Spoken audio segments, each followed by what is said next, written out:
நீங்கள் பார்த்து கொண்டிருப்பது நியூஸ் 21 செய்திகள். தமிழ்நாடு செய்திகளை உடனுக்குடன் தெரிந்து கொள்ள நியூஸ் 21 செய்திகளை பாருங்கள்.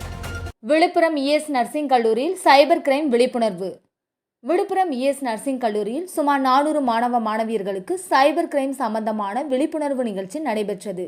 இதில் விழுப்புரம் மாவட்ட சைபர் கிரைம் கூடுதல் கண்காணிப்பாளர் தினகரன் தலைமை தாங்கினார். இதில் விழுப்புரம் மாவட்ட இணையவழி குற்ற போலீசார் மாணவர்களுக்கு விழிப்புணர்வு ஏற்படுத்தினர்.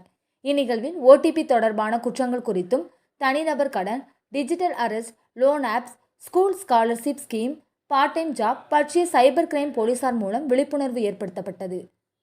ராணிப்பேட்டை மாவட்டம் ஆற்காடு பேருந்து நிலையத்தில் மாதந்தோறும் பௌர்ணமி அன்று அன்னதானம் வழங்கி வரும் Sri Jothilingeswarar சிவனடியா Seva public charitable trust பல்வேறு ஆன்மீக பணிகள், பள்ளி மாணவ மாணவிகளுக்கு உதவி செய்தல், மரம் நடுதல், இரத்த தான முகாம் நடத்துதல், மருத்துவ முகாம் நடத்துதல், துப்புரவு பணியாளர்களுக்கு நலத்திட்ட உதவிகள் வழங்குதல் போன்ற எண்ணற்ற பொது சேவை பணிகளை செய்து வருகின்றனர். இதில் உதவி செய்ய விருப்பமுள்ளவர்கள் தொடர்பு கொள்ளவும். நிறுவன தலைவர் ஜெய் மாருதி சரவணன், எண் 3, ராஜ முதலியார் தெரு, ஆற்காடு, ராணிப்பேட்டை மாவட்டம். மேலும் விவரங்களுக்கு 9040405952 809818187924 என்ற எண்ணை தொடர்பு கொள்ளவும்.